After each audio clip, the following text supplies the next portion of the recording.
for joining us on Alive this morning. It is a beautiful day and another beautiful week. Make sure you are intentional about what you want to achieve for this week. My name is Tanti Azal, and I have my co-host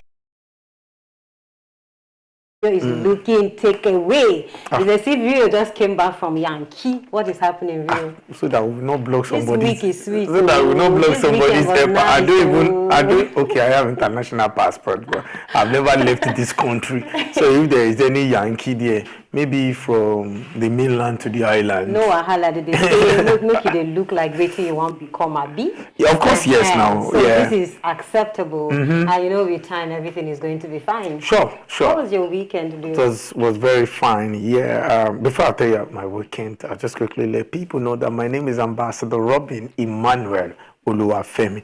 A lot of time, Tante always say, he likes your name too much, and guess what? Last week, Friday, I was going on, so I had to call Tante. I was like, okay, I said, you are calling my name, Tante. He said, I was like, to be honest, personally, I feel like I like the name, yeah. You really, so many because people it's not that usual name we'll get to like call, or maybe because I don't have a lot of friend that comes from that side. So getting to hear and like, they melt my heart. Really? To be honest, I was impressed when you called me. Was it on Friday? Yeah, it was on Friday. You're like, Tante. I was like, look at the way you're calling my name as if you're my that's how we are in my family. We are quick to grab things like that. So that's why it's good. You do good things in my front because I grab it. If you do bad things, not like I will grab you too, but I just feel that. How was your weekend now? Well, my weekend, as usual. Did you go out this time around? No, I did not go out. Good. I didn't go out. I enjoyed myself in the room.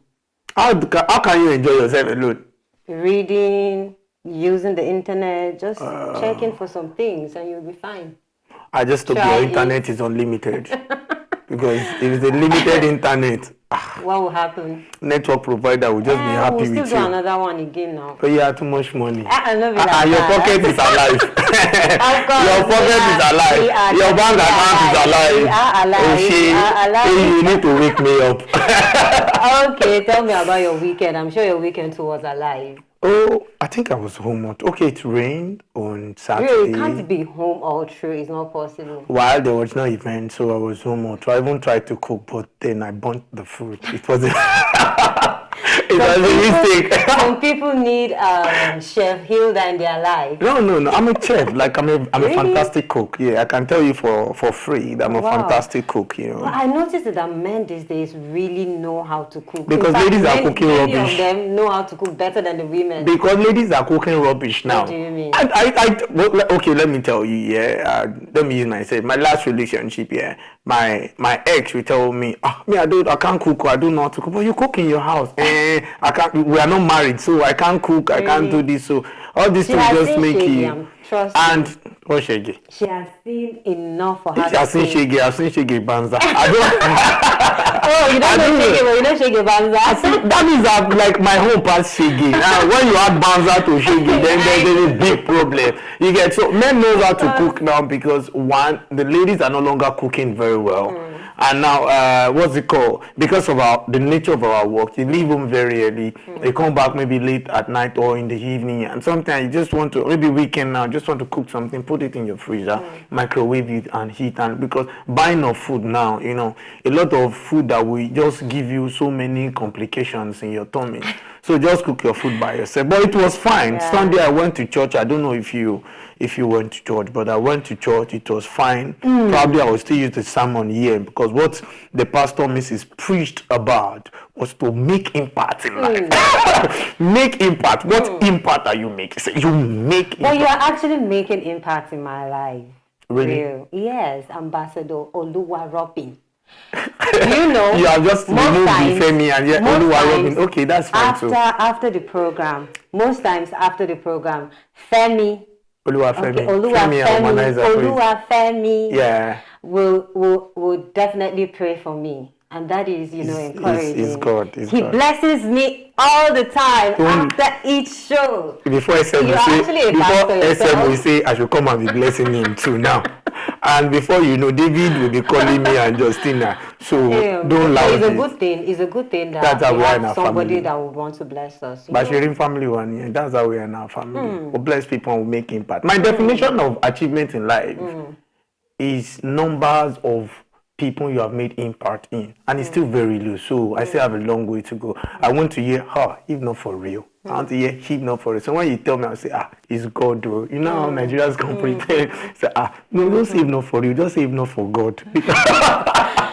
To be honest, that is it. But it is actually God that has made you to think of helping people. If He didn't put it in your heart, trust me, you won't want to help people. But actually, I think if we can be thinking like this, if our leaders, I don't want to say politicians now, because I think one mistake people are making in this life is there are three major leaders in this world. You have the traditional leaders, you have the religious leader, you have the political leaders, then you have individual leaders, But if everybody can actually think of making impact in people's life, honestly, the world would be better.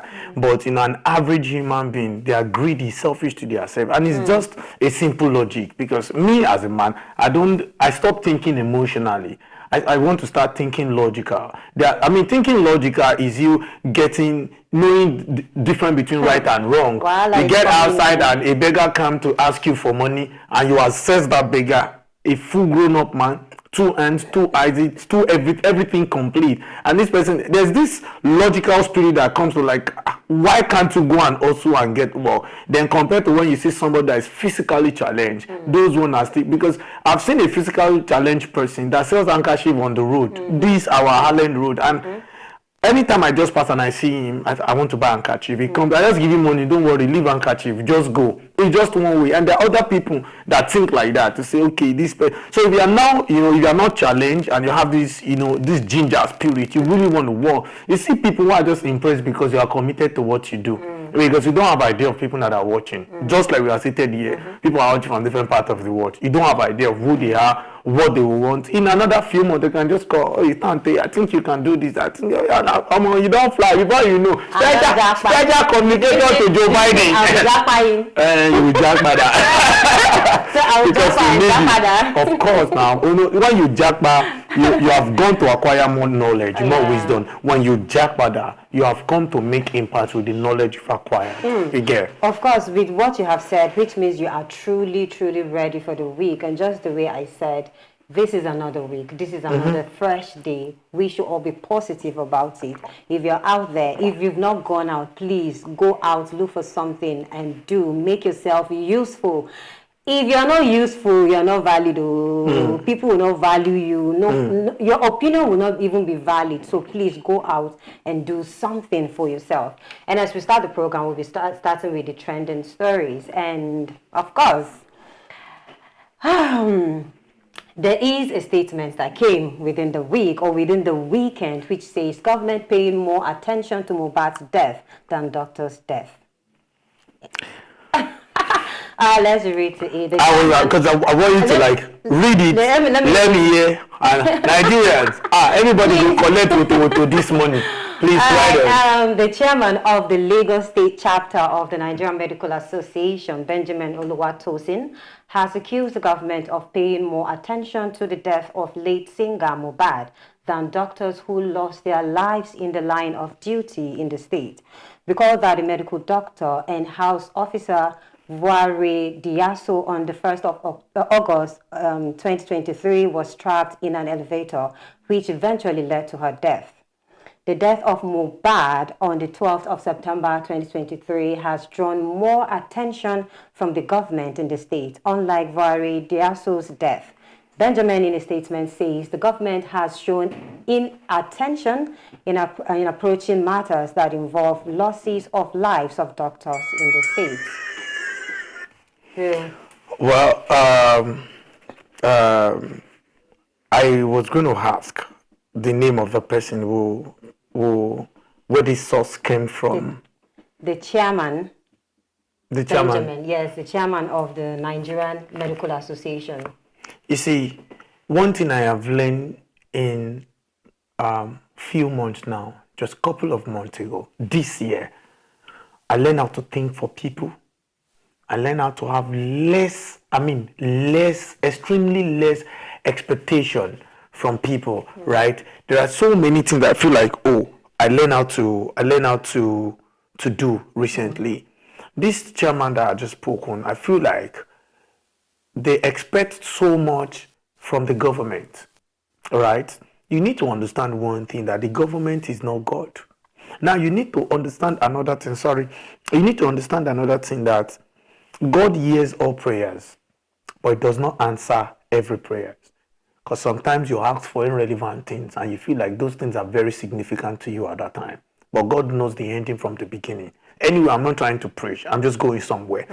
Now, when you say the government pay more attention to Mohbad's death than the late doctors there, firstly, both of them are dead.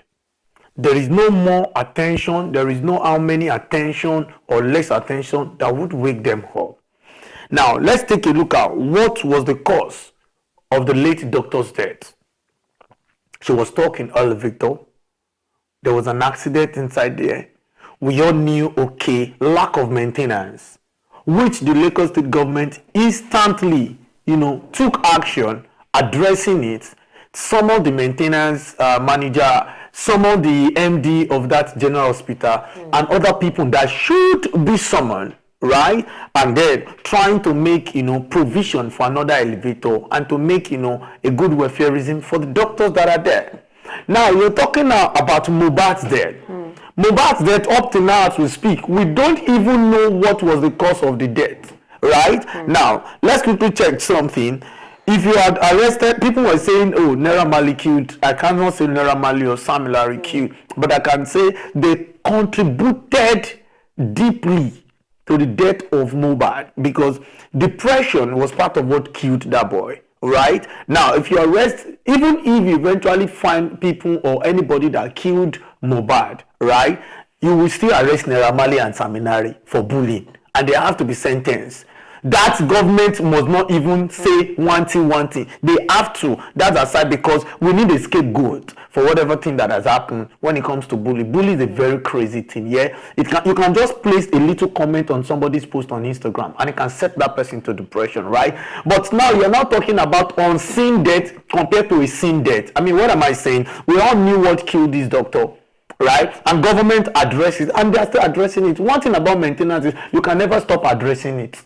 You will address it forever, because these machines are not human. Even humans sleep and not wake up, not to talk of machine that is controlled by human. Somebody who's controlling a machine can actually even fall down and die, and no other person will be able to control it, right? So if you're not calling government on something, I cannot say it's irrelevant. It's relevant because it has to do with life, and that's why I won't talk too much or talk to an extent that they will feel like, oh, this guy is not even emotional, he doesn't even value life. No, I value life, but yet the government, sometimes some people just want to be relevant on unnecessary matter. Now, what killed Mohbad now, we don't know, and this was about to take over and cause another protest that the government will not even know where it will lead to. The EndSARS protest, we are not even, EndSARS initially started with #EndSARS. Eventually, at the long run, some people, when they took over that protest, they cajoled the youth and they were able to convince them to say, let's say #EndBadGovernment. Now, #EndSARS now led to end bad government, now led to like you were trying to like chase the president away. And you know what happened in the constitution? Even the word like acknowledge it that in after 30 or 31 days, if protest continues, then the world will have to like, okay, what is happening? The president might have to step aside. In that case, they have to like involve the military to say, stay here, control them, do this. And the youth are like, no, you cannot deprive us of what we are supposed to. This is democracy. This is Nigeria. We have freedom to protest. We have freedom of speech. But this freedom of everything is really getting like out of hand. So we just like need to, and this one that is coming now is saying government is paying more attention to Mohbad's story than the lead doctor. I don't think so, because the Mohbad story was really going to cause another wahala in Nigeria. So there are more to talk about it probably when we come back from this short break. Of course, when we come back from the short break, we'll continue with the discussion. But for now, just wait, let's go on a break, and when we come back, we'll continue with the discussion.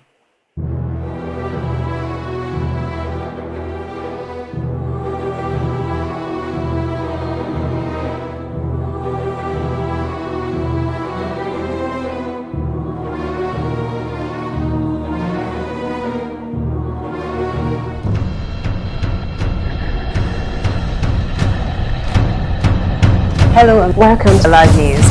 The immediate past Minister of Youth and Sports Development Chief Sunday Dare, the federal government of Nigeria has taken punitive action against the sectarian. Nigerians have expressed fear over the possible shutdown of businesses and job losses. See, things are just going higher every day. For the fact that going from here to Ombalin day before was at 300, but now is at the high side of 700, 800. The subsidy costs us trillions of naira yearly. Such as a vast sum of money will have been better spent on public transportation, health care, school, housing, and even national security.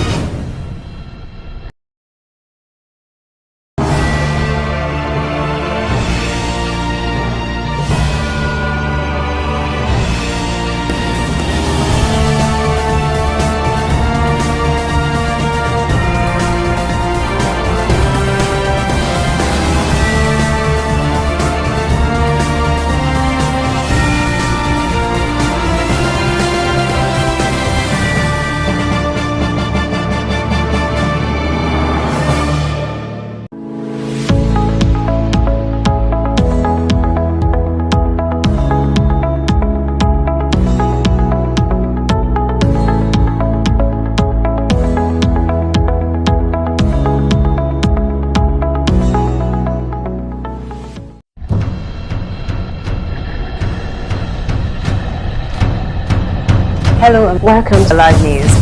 The immediate past Minister of Youth and Sports Development Chief Sunday Dare, the federal government of Nigeria has taken punitive action against the sectarian. Nigerians have expressed fear over the possible shutdown of businesses and job losses. See, things are just going higher every day. For the fact that going from here to Ombalin day before was at 300, but now is at the high side of 700, 800. The subsidy costs us trillions of naira yearly. Such as a vast sum of money will have been better spent on public transportation, health care, school, housing, and even national security.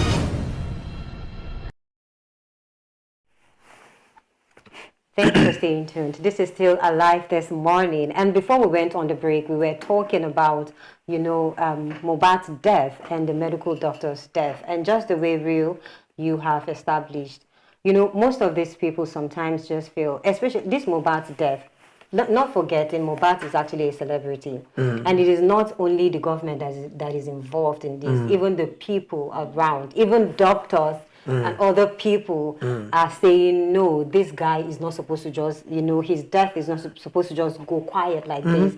They are supposed to, there are things, there are measures or there are investigations that are supposed to go on so that we would know, everybody will be satisfied that actually Mohbad died a peaceful or probably died a natural death, because so many things are coming up. Naira Marley, I wouldn't say, just the way you say, I wouldn't say Naira Marley actually killed Mohbad.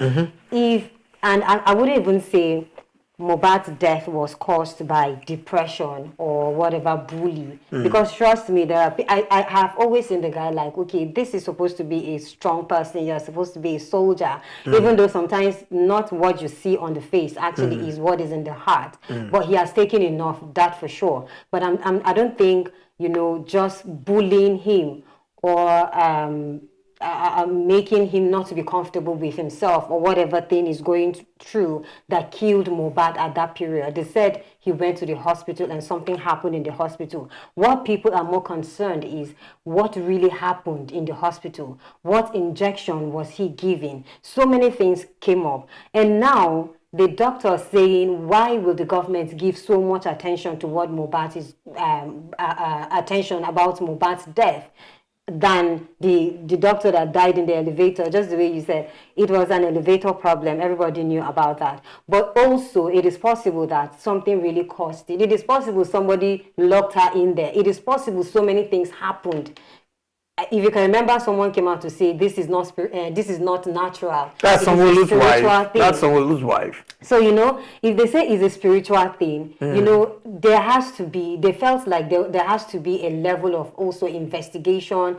or they also expected people to actually come out and do riot too, to say doctors matter, lives matter, Yeah. So it is just, sometimes it is what they are, is their pain they are trying to express. You see, when you're trying to express your pain to the general populace, you have to express it consciously. Now you're talking, if you come out to talk about that in a sensitive time, is it that you're trying to incite the doctors to motivate the people to go out to protest? Whatever the protest may be, these dead people are not waking up back. Let them rest in peace.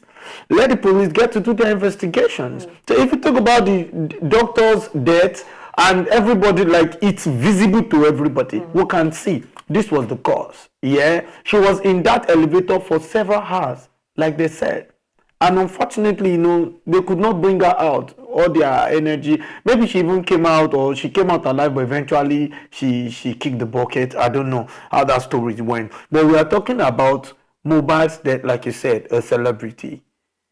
How many people know that doctor? Compared to it's not like the doctor has been complaining that, my MD is bullying me, my MD will be sending me message. Even the doctor, I think she's doing her housemanship or thereabout. Not like she's officially employed into the system, right? So it's not like she has been complaining about anything, but people came out to say, we have been complaining about this elevator.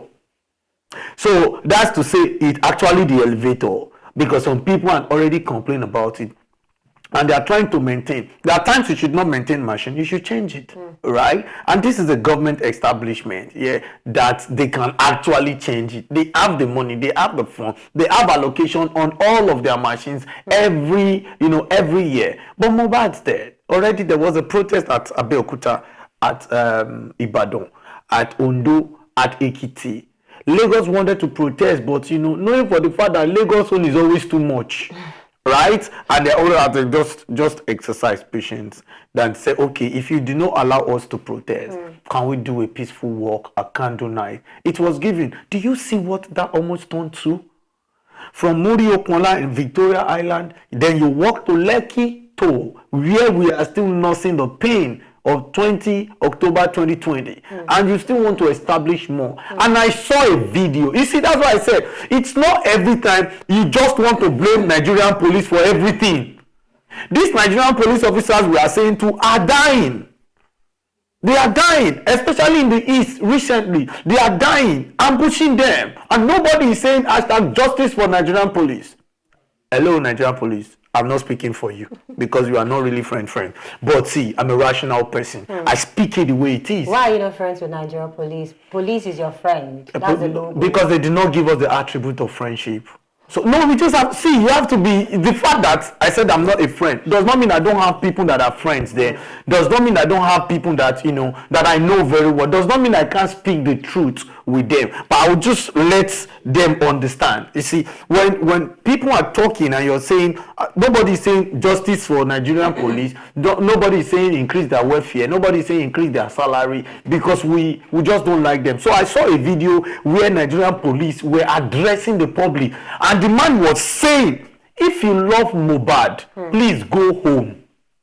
If you love, I quote, it's on the internet, and the internet does not forget. If you love him, go home. So sometimes we just overdo. We just want to do too much as a youth. It's a youth exorbitant nonsense. Because truly, even Davido held the mic and said, everybody please go home. We are done with the candle night. And the last respect for Mohbad. DJ Big N said the same thing. Dotun said the same thing. But they stood there and they were not saying justice for Mohbad. Are you insane? You are saying justice for Mohbad. Yes, justice is going on. Investigation is going on. Nigerian youth, can you just wait? Let Nigerian police finish the autopsy and give us report, and let us to see whatever thing they want to bring. Then you will see people that you will not expect that will lead the protest and say, no, you are covering up somewhere. And because people are angry because they've seen video of Sam Larry somewhere at Mecca. why he was trying to like take a selfie with the president. And people do not know that most of our politicians, when they get to those developed countries, their security are not even tight like that of Nigeria. You understand? I saw the former governor of Abia State. Oh my God, I wept for Nigeria and Anambra State. Anambra to be precise. Former Governor Willie Obiano. He was walking alone in America, holding dog and with one shot. And you feel like, oh, you have finished killing them in that place, so you have to go back to country where you belong. So anybody can see him there and say, my governor, and take a video, a selfie. Of course, you're a celebrity, even though you're a politician. So Sam Larry took a video with the president, and then, of course, you want to post it. He posted it, and that has gone viral, saying, oh, it's like he works for the president too. Naira Marley went with Sam Larry to greet the governor of Lagos State. They took a picture. It's a normal thing. Even Saka that played for Arsenal, when he came to Nigeria recently, a few months ago, he went to greet the governor, Asisat Oshuala. When she came back from Barcelona, she went to greet the governor. It's a normal thing, celebrity greeting governor. Governor need to pay attention. Why? Because as much as the governor will meet them during campaign, they need the government too. And Naira Marley still perform, I think, at the general rally of the final rally of the president. So people actually feel like there is something between the Naira Marley and when it comes to the president or the governor. Fine, nobody's disputing that. But people are now angry, like, because they are friends, they should not bring nepotism or favorism into this investigation. That is why people are more aggrieved. And you know, most of the youth that came out and were shouting, couple of them actually were not even on the side of the APC. So I can tell you for a fact that the aggrieved people are still part of the youth, and any little chance or chances they see to protest against this administration or the president, they want to utilize it, but they are utilizing it wrongly. That's my anger. Now you said candle night should be for 3 to 5 in the evening, so that everybody can go home in daytime. We can know that, oh, everybody go. What are you still doing there to hate? You left the original place and you are saying justice for Mohbad. So we just need to pay attention and not be distracted. Because for every little movement like this, either wrong or good, there are some people who want to fuel it and take advantage of it. But unfortunately, our youth will be shouting youthful exuberance, but they don't really think like a youth should think.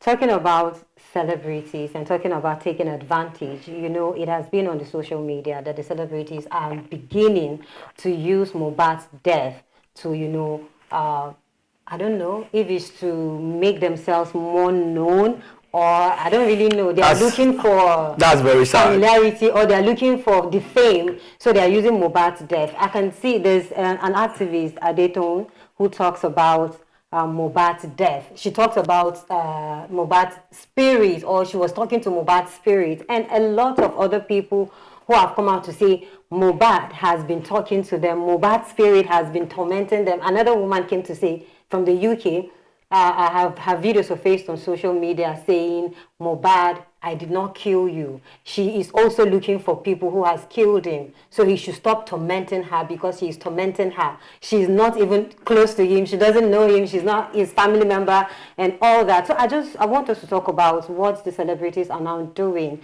just for them to get fame out of Mohbad's death. It's just like it's so sad that so many people like to play hero in a period where you should play smart. You want to use somebody's sad story to trend. It's not the first time, it's not the second time, it's not the third time. It's common like that.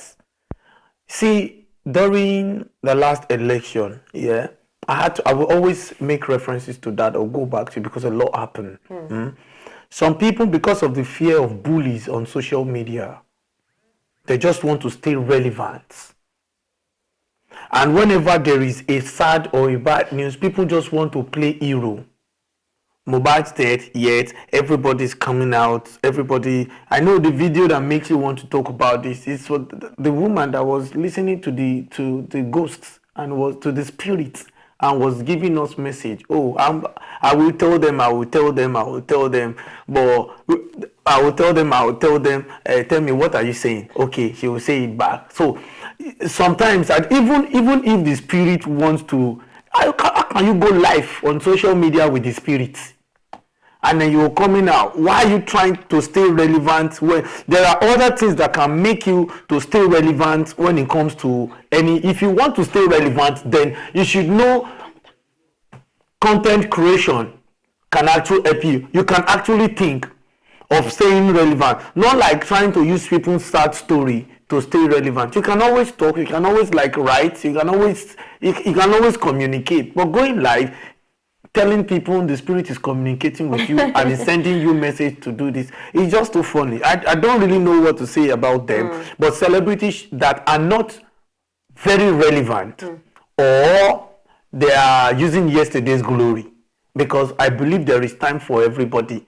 When it's your time, you use it well. When it's not your time, you have to calm down. It's not every sad story, because this woman in particular, I knew what she had said about couple of people, and then during one Baba Ijesha and one child saga, they were always taking it because they believe it's easy to manipulate people when it comes to things like this. But activism is not just about, trying to stay relevant every time. Of course, you have said it all. And going to the next topic of discussion, a former aide to ex-president Muhammadu Buhari, Bashir Ahmed, has called for a reflection on the achievements of the former Nigerian leader while in office. Ahmed, in a post via his account on the X platform, says not only Buhari's accomplishments should be remembered by Nigerians, but also the values and principles he embodied. According to the former presidential aide, the legacy of dedication and love for the country as demonstrated by Buhari should be guiding light for our future generations. The submission by Ahmed, however, didn't sit well with many netizens who took to their comment section of his post to react and express regret about Buhari's tenure in the office. So what exactly is he trying to say? He's trying to say, of course, we have a leader who is Buhari, someone who has the light, someone who has the love, someone who always wanted the good out of whatever he was doing. His administration did well, according to what he was saying, and all of the things that he was wrote. And some people, going to the comments now. Let's read. I think we should read some of the comments that some of these people said from Gibbons, right? He says, I thought he would end corruption, but it happened that he is the most correct leader in Nigeria. And another one, Mr. Anasco, says, yes, we will never regret or we will never forget how he scammed us. Another person, Abdullahi, says, we remember him and thank God he left. The one that really made me, I was like, come on, Nigerians, we don't have to take these things far. What someone said, we won't forget the disaster called Buhari, not in the next 50 years. Someone says, accomplishment and Buhari cannot be in the same sentence. That is my own. How would you say accomplishment and Buhari cannot be in the same sentence? Buhari is someone who, some people see him as a leader. Some people see him as someone who did well. No matter how bad a leader is, don't forget that there are people who are for him. There are people who see the best out of what he is doing. So if the former aide says so, he is the aide actually, so definitely he has benefited from that administration. So whatever other people have to say or whatever pain other people may have in their hearts towards that administration, he may not have it that way. But that is his own opinion. And other people are saying, no, you can't say that about Buhari. What do you have to say about Buhari real and his administration? You see, no matter how good you are, you can never satisfy people. No matter how bad you are, you can never satisfy people. I'll tell you one of the reasons why people voted for Buhari. Because he came in 1983 as a military head of state. And secondly, people believe as a former military man, he has a lot of things to do. People voted for him because Nigeria were already facing insecurity problems. And they believe, things can actually be done proper, put appropriately, security-wise. Because in every state or country where there is insecurity, trust me, the economy will flow. because foreign investors are not coming. So a lot of people voted for Buhari because we were tired of the People's Democratic Party administration. And Nigeria, according to Okonjo-Iweala, the former Minister of Finance, Nigeria were already at recession. So people just want a change of governance. And how did we do this? We brought the ACN, then ACN, and the CPC merged together with some elderly statement from the People's Democratic Party, came together to take power from Jonathan.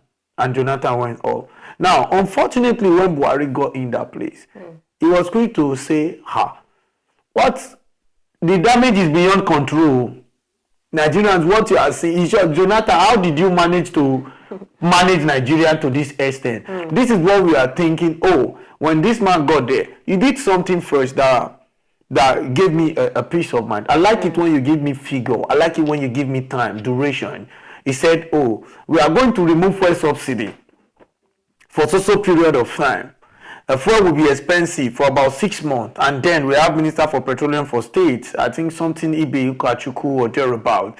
And I said, okay, fine. It gave us 6 months. Unfortunately, 6 months till now, we are still battling and we are still dragging. There were many dreams that were shot dead during the administration, and there were many dreams that came alive, like Alive Television, during the administration. Now I can tell you for a fact. Now, when you're talking of the administration, remember government has what's the name of this thing that foul and as wings?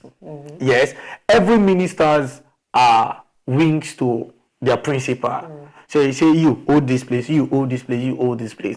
Now you need to check all the ministers and rate them, the former ministers, because whatever thing they do is on behalf of the president, on behalf of federal government, and they're doing it for Nigeria. Right? You get to check from the Ministry of Interior, Ministry of Youth and Sport, you check the Ministry of Petroleum, you check because the president can't be everywhere. So if you want to rate an administration, you have to include those ministries and those ministers, right? So that you will know, oh, they did well here, they did well here. Because as a matter of fact, they cannot score 100 over 100. It's not possible. That means they are very perfect. They are human. Nobody is perfect. So as we speak, some people actually want to be like Buhari. Some people see Buhari as their mentor. Leave Godfather now, but some people will still see him as their Godfather. If you say sit, they will sit. As Buhari, you see, sometimes you have good intention going into politics. You have good intention going to do something for the people. But it's always unfortunate that when you get there, the system is not what you're thinking. Your imagination is different from reality. Sometimes you just imagine, let me just see this job. I can save like 3 million in a year so I can have my own car. You will get there now, you will realize that you have to pay bills. You have to pay these little bills that will be taking money from you. Because if you are to check how much you are doing your data in a year, you will realize that by now you should be a landlady in Lekki. Yes, because you don't pay attention to all those little money. You only pay attention to, you want to buy expensive phone very high. So some people want to be like Buhari. But some people don't want to be like Buhari. And another thing is that we always try to put too much expectations on people. We put too much expectations on people, just the way you said it. We wanted to remove PDP, or, Nigerians wanted to remove PDP and put APC because they wanted change. And in that change, it's not like they just wanted change. They were desperate for change. A magic change, actually. Yes, let's put it that way. Magic change. Yes, and that is why, whenever you're desperate, definitely it comes out wrongly. So they were desperate for change. And when the change came, and it was the motto of APC, change. Everybody was talking about change. And when the change came, actually, they were not ready for the change they were asking for. Because you can't expect a government to come and start doing magic. There were debts that were there. There were other governments, there were other people who were there, other administration who worked and probably failed on some things. And then there are debts who they accumulated. So if Buhari should come, there are things you should know that they are not going to come out smoothly. And another thing again is that we should calm down. We are mostly not calm. We just take decisions, or we just talk about people and their failures. We don't really talk about the good things that people have done. We always talk about the failure. But in this, I can remember I said this thing and somebody argued with me. The person said, when you're talking about Buhari, if you talk about his goodness and his badness overshadows the goodness. So how are you expecting people to praise him when most of the times what they can talk about is all the bad things that he has done? But I'm just saying we need to calm down, okay? In as much as Buhari was a president, he was actually a human too. And there are some things I am very, very sure he took that wasn't just his decision. And there are things that he took that were his decision that he probably is regretting right now. So let's forget about what Buhari has done or what he has not done. Let's forge ahead. Let's continue to make better of ourselves so that tomorrow Nigeria is going to be better. And, I don't know. When you mentioned the debt, it's one of those things that made people depreciate the efforts of Buhari, because knowing for the fact that, former or ex-military man, this and that, can actually come and handle this thing very well. 63,101 persons died in the administration of His Excellency President Muhammadu Buhari. Now, 98,083 killed in 12 years, and in that 12 years, he has 8 years in it. Now, the most 63 from 98, the numbers of death, that we had. And his first term, 27,311 persons died. The second time, 35,800 persons died. And people asked the question, you were a former military man. There is a saying that once a soldier is always a soldier. Now, what happened? Obasanjo was in the same shoes with you. He was a military head of state in 1976. He came back in 1999 to become the president of Nigeria. How? Rates insecurity in terms of Obasanjo and rate. But people forget one thing, forget about that we are doing the same job here, Dante. We are seated together here. We have our differences. You have what you like, I have what I like. But when we are seated here, we are aiming at one goal, feeding the general populace with information, analyzing what they cannot see on the national television to do, speaking their mind. Right? Sometimes I can speak the mind wrongly. Like today, I can get angry and say this. So I apologize for saying, are you insane the other time? Because I have to apologize. Yeah. Sometimes you just not like I'm emotional about it. It's just that sometimes when you feel like I should know you should be able to differentiate between truth and lie, between good and bad. But when it seems like you want to close your eyes on the truth, but because you hate somebody, or you hated that person, then you want to close your eyes on the truth and let that bad thing pinch you to incite other people. Because I've been saying, if you give me opportunity, there are many bloggers in Nigeria and we arrest. Like they post one-sided, yeah, and they don't care what the implication and funny thing. They just want engagement. They just want the engagement is for the view. They just want engagement on their post. The engagement is causing distraction and calamity in the country. Funny how they are not in the country. Now you stay in the US, you stay in the UK to tweet nonsense to the country. And whatever is gaining, and you see young people accessing the internet freely, just put it on their head and all. So if Nigerians says they are not happy, see, when Jonathan when he was leaving, our patient was like on 2%. So we were expecting Buhari to help us carry out our patient back. But before Buhari left, we exhausted our patient. So when the people are coming out to talk now, they cannot be blamed. You can't blame them.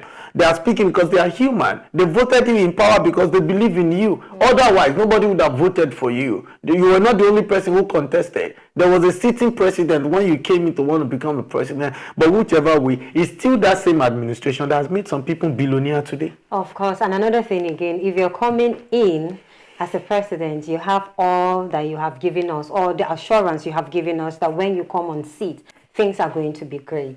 Of course, we know that. But didn't you know that there were problems on Before ground, you got there, the foundation, before you started giving. They knew. They don't just know. You know, so before giving any promise, right? Yeah, be sure of what you're saying. Be sure that the measures you are going to put in place or you're going to take on to achieve that is a visible one. Don't just sit down and give people, you know, empty promises. At the end, people are going to tag you with different names. Of course, we respect the former president, Muhammadu Buhari, and what he has done.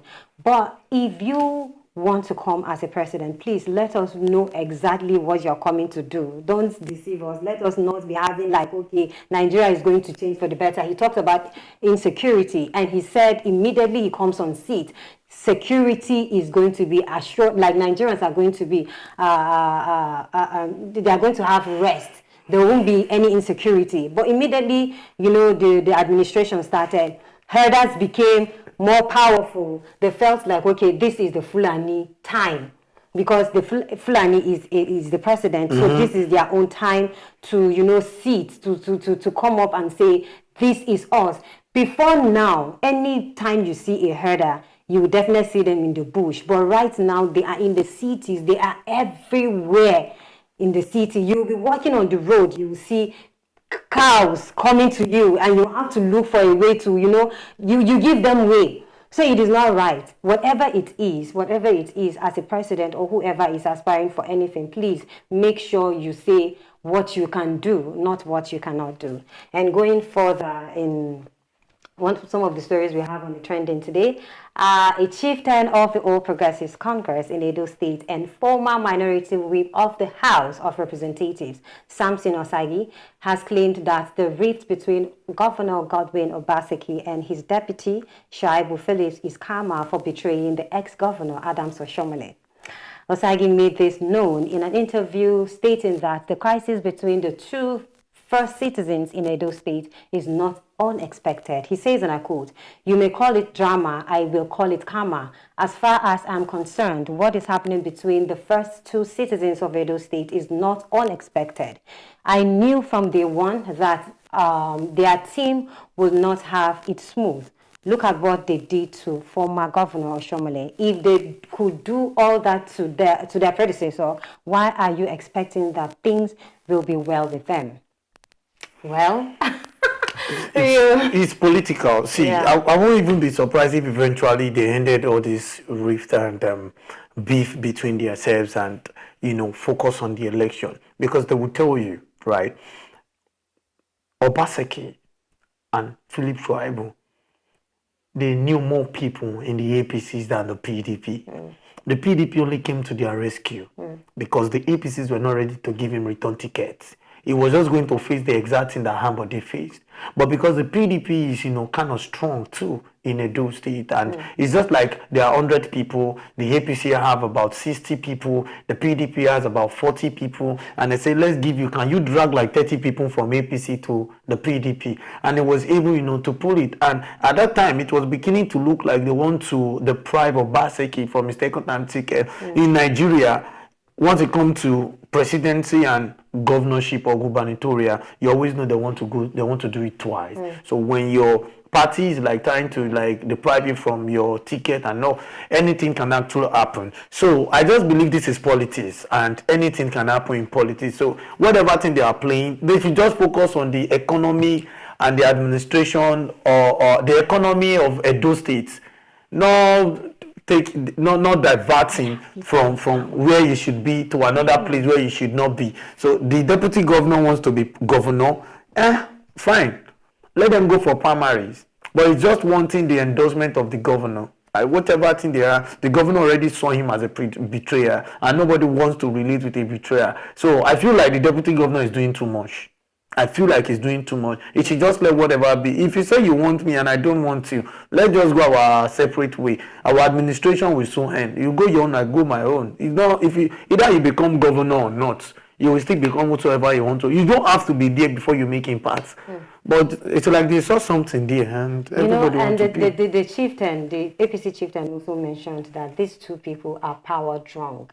That he knew it from the onset that they were going to have problems. Seeing what they did to Oshomole, when they were having all the controversy. It is a clear. In fact, he was like, "Why were you expecting things to go on well with these people, with all that they have done, with all the chaos that they have done, arresting Oshomole, saying Oshomole caused the death of some people, caused the riots just for his election." That's Obaseki, just for him not to, to succeed in his rerun or in his election, and it's just.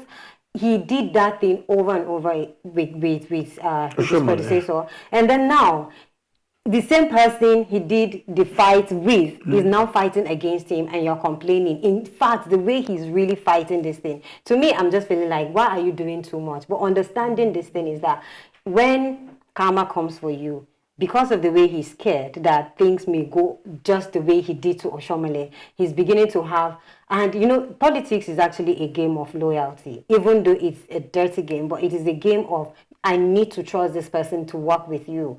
If you come, my tenure is not, mostly in Nigeria, if you're on seat, it is mostly 2 terms. People don't really accept, okay, let me just come and work one time and go 4 years. No, they want to do and do. They want to make sure that they've exhausted every time a lifeline they have before they now rest. Now, Shuaibu is saying, no, we can't do this. I want to come. I want to come on board. And Obaseki is feeling, no, it is not yet time. I want to also come back and be a governor. But Shuaibu is saying, no, sir. I want to be there because I know I can do it. And the rift is just going on and on. Now, Shuaibu coming back to say, okay, I'm sorry, sir. I will not do it again. Forgive me. I am with you. And it is bringing so much controversy. Does he still want to run? Well, we don't really know if he still wants to run. But we are not asking the right question. Godwin Obaseki, why don't you want Shuaibu to run? Shuaibu, why don't you run? Do you feel like your principal has failed? Well, it is possible that he's feeling that way, but how are we sure that Shuaibu will come and do the right thing? Well, the discussion will continue when we get back from the break. We'll have to go on a short break now.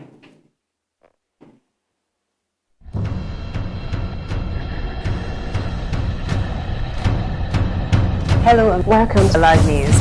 The immediate past Minister of the Youth and Sports Development Chief Sunday Dare, the federal government of Nigeria has taken punitive action against the secretariat. Nigerians have expressed fear over the possible shutdown of businesses and job losses. See, things are just going higher every day. For the fact that going from here to Ombalin day before was at 300, but now is at the high side of 700, 800. The subsidy costs us trillions of naira yearly. Such as a vast sum of money will have been better spent on public transportation, health care, school, housing, and even national security.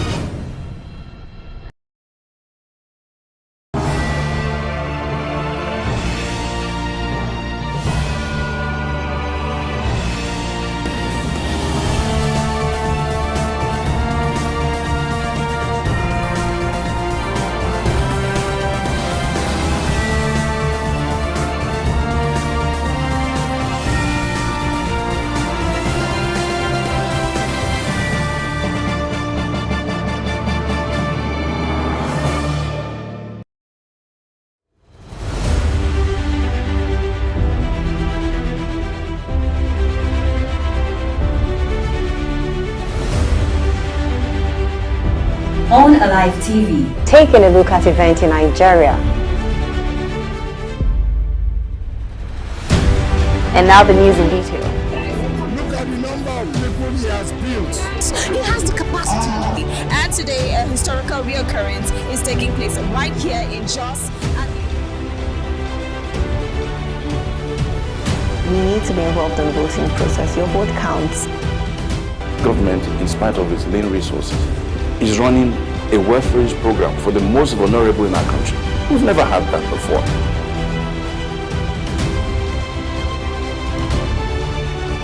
Welcome back. Nigeria should be competing with countries like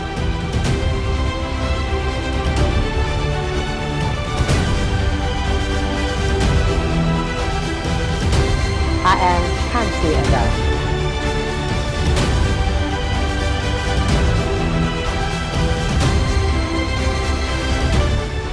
Alive News.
Hello and welcome to Alive News.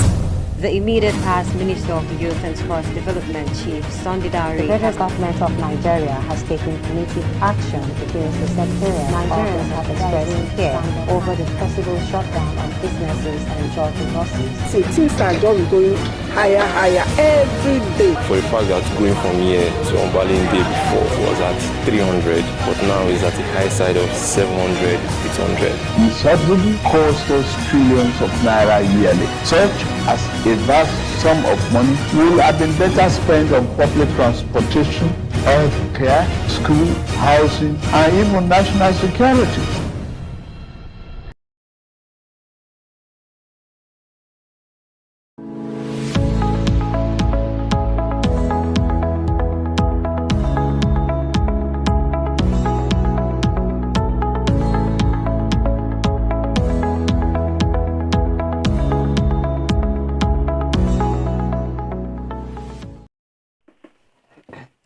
Welcome back.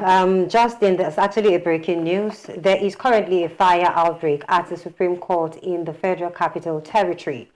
The cause of the inferno was unknown as of the time of filing this report, but a source at the Federal Fire Service says firefighters were at the scene.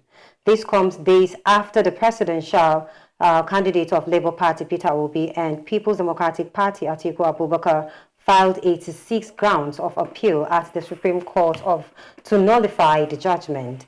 The two politicians asked the Apex Court to set aside the presidential election petition tribunal ruling and nullify President Bola Ahmed Tinubu's election, describing the verdict as error. So what do you have to say about this? To be honest, I don't really know why things keep happening this way.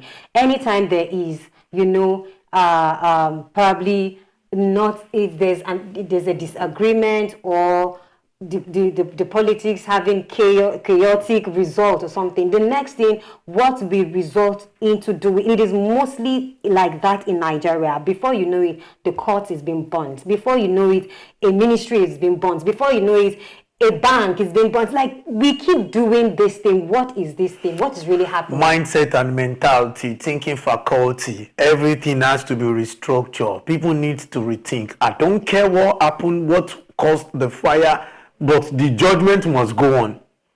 Like, they must have everything done. Thank God it's not the whole building. And if it's the whole building, create an alternative place where judgment. See, as long as these things happen and it did not affect the process, anything can actually cause fire. From the air condition to anything, to any little spark can actually cause it. But must we always have fire outbreak in ministries and in government parastatals, in the judiciary, in the legislature? There was a time that the Senate, it was raining and rain was entering the chamber, and I was like, this is the country where they paid a lot of money to billions of naira to renovate, not to rebuild, to renovate, and yet we are still having this kind of problem. Who are the people in charge? Now this is what we're saying. We are just talking about the doctor that died in an elevator, and we said maintenance problem. We have not even finished the program today. We just saw another maintenance problem in the Supreme Court. The highest judiciary place where people get final judgment is on fire at the moment. We in can Abuja. actually say it's even a maintenance problem. We don't really know the Because of the fire. Out yes, well, either you say you don't know the cause or you know the cause. I'm still telling you that it will still boil out to maintenance problem, because it will see when the Aregbesola office got burned that time, they said it was AC. It was their air condition that is spark. Something, see, nobody is going there to put fire. As long as nobody is going there to put fire, it's a maintenance problem. Either there's a spark there, either the electricity was too high for something has to cause fire. At the worst is somebody going there to light fire there by themselves, or somebody is smoking inside the Supreme Court. I don't know. Right? And how did the fire just, okay, thank God that the firefighters are there, and then I'm sure by now they are able to put a stop to it. If otherwise, they should almost be done putting a stop to it, and that must not affect the 86 count charges, taken to the Supreme Court by Peter Obi and Atiku Abubakar. As long as nothing is stopping that, they should continue, so they don't say it's the government that is trying to play a game. Maybe they're trying to say the government is trying to play a game, covering up something. So the government should just understand that people want justice, and this is the best time for the judiciary to prove to Nigerians that they're actually independent. So... Of course, and going to our next story, there is tension among political gladiators as the Lagos State Governorship Election Petition Tribunal will today deliver judgment in the suit challenging the election of Governor Babajide Sanwo-Olu. The Justice Arum Ashom-led panel communicated this message to all parties on Saturday. The Labour Party's governorship candidate Gbadebo Rhodes, Vivo, and the People's Democratic Party's governorship candidate Olajide Aderiran, popularly known as Jandor, are challenging the victory of Sanwo-Olu at the March 18th governorship election. On August 12th, lawyers in the petitions adopted their final written address before the tribunal. I don't know. The GRV said the election, there were so many irregularities there. This is Nigeria, our country. This is a place, a home where we will sleep and face the same place. Not places, we face the same place. The way anybody will come after election, come with your aggrieved whatever to say, oh, I want this election. This is Nigeria where everybody is always winning.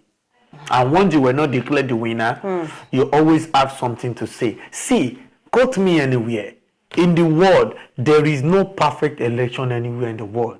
If Donald Trump could come out to say they rigged my election, even while he was sitting as a president of the United States of America, so definitely expect more in Africa. It's like that everywhere in the world. No perfect election. And the only place where you can get judgment is to go to the courts. And when you get to the court will definitely do their own, court is not court that is going to do investigation. Your lawyers will bring all proofs. And by the time the judges checks, evaluate and all, and then they judge from whatever thing that was provided from the defense of, your principal. So if you actually won the election, why? Justice will be given. If you don't, justice. I think Governor Sanwo-Olu had about 700,000 plus votes. Jarve had about 300,000 votes or 300,000 plus. And what's it called? Olajide Jandor, he had less than 100,000 votes. That's why the fact that he was with Funke Akindele, And that's how politics. I would say politics is a game of numbers. So was it that her fans didn't vote for them?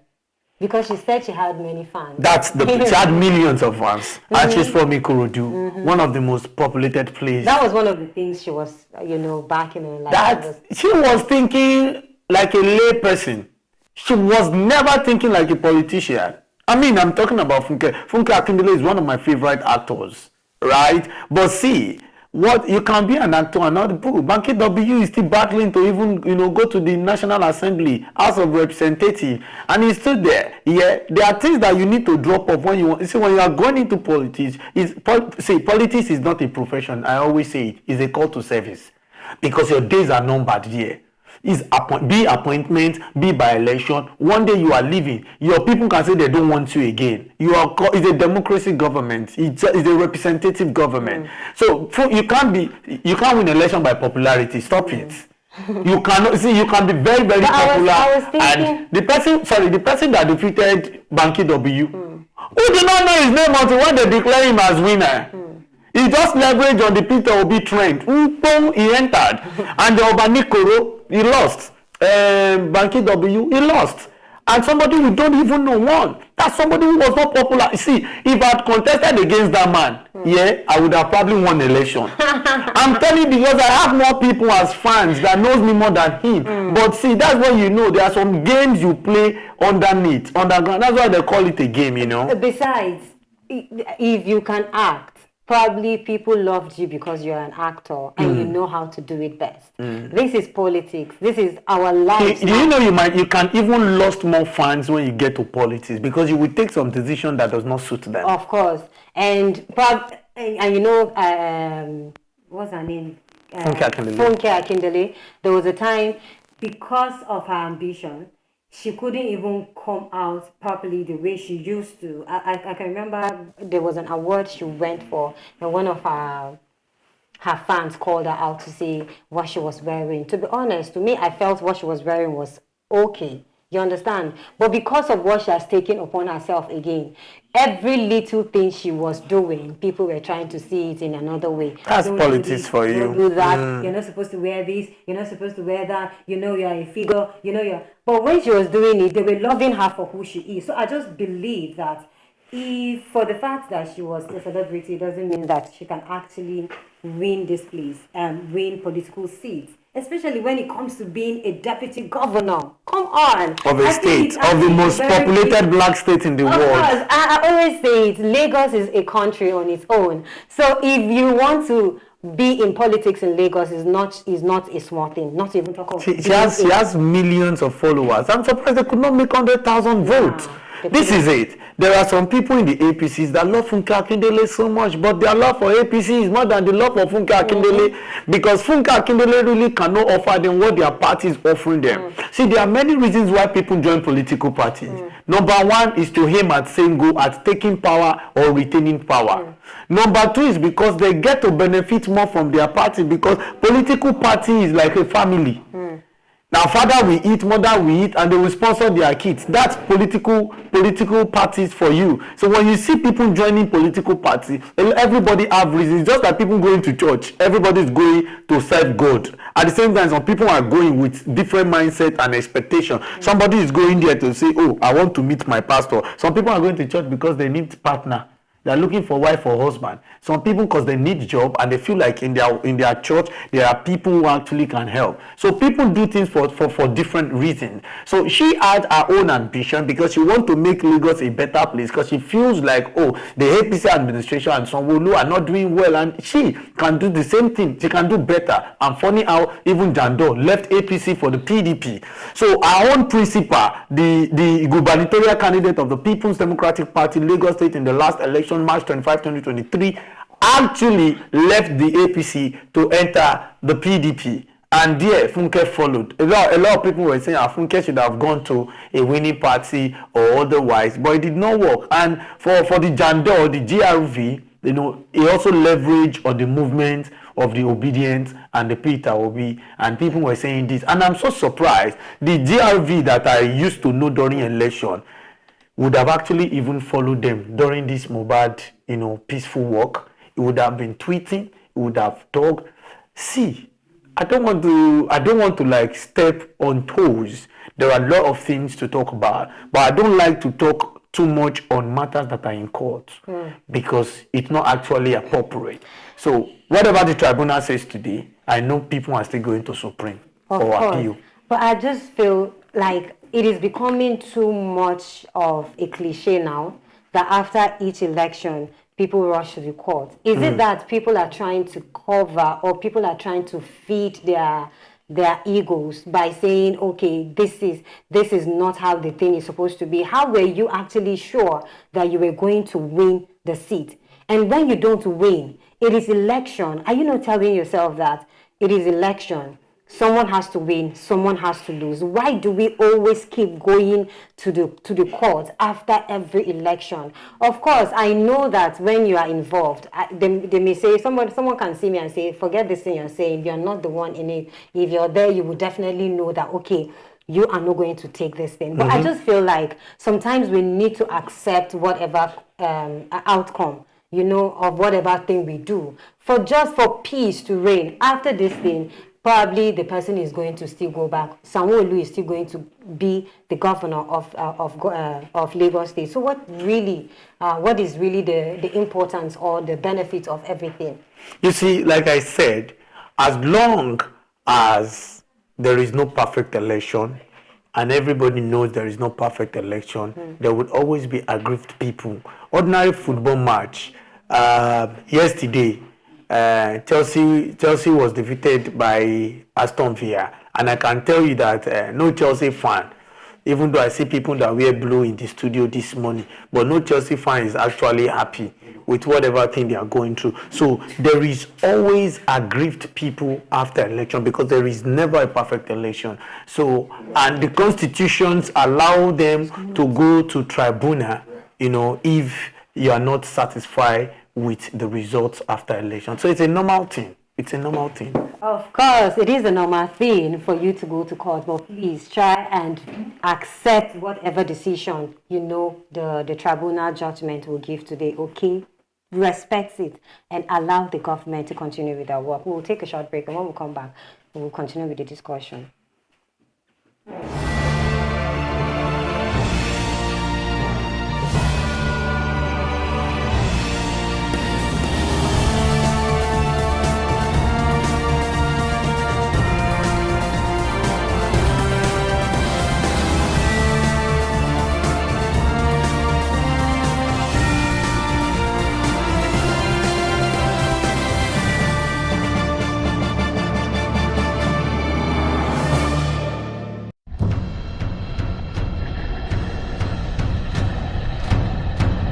Hello and welcome to Live News.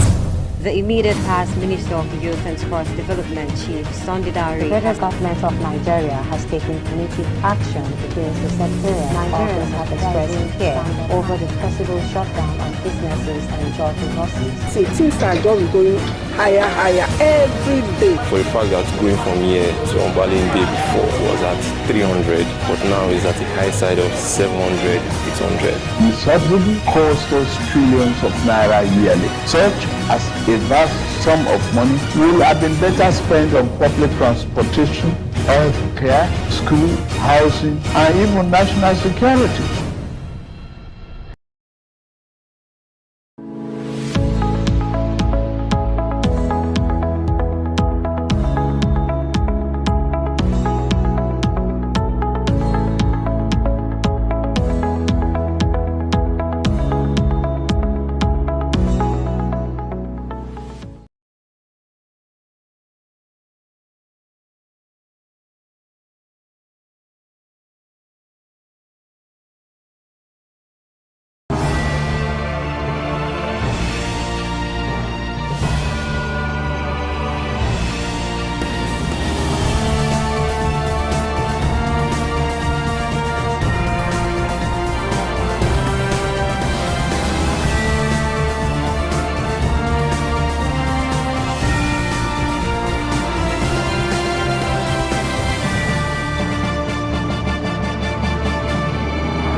Hello and welcome to Live News.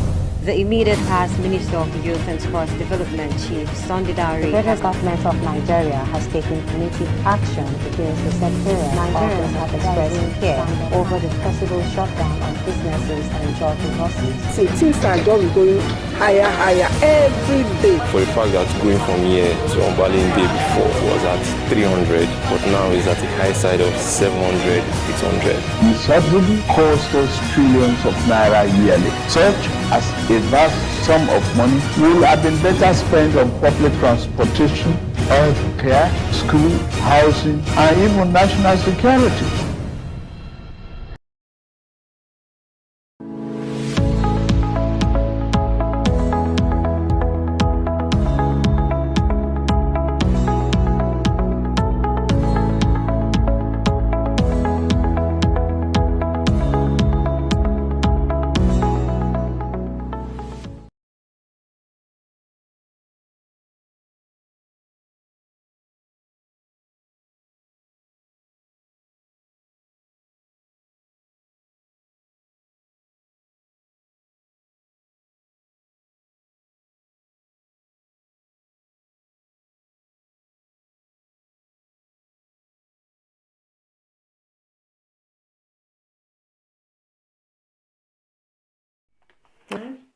All right, welcome back to Alive Television this morning. Of course, we are still on your favorite show, Alive This Morning here.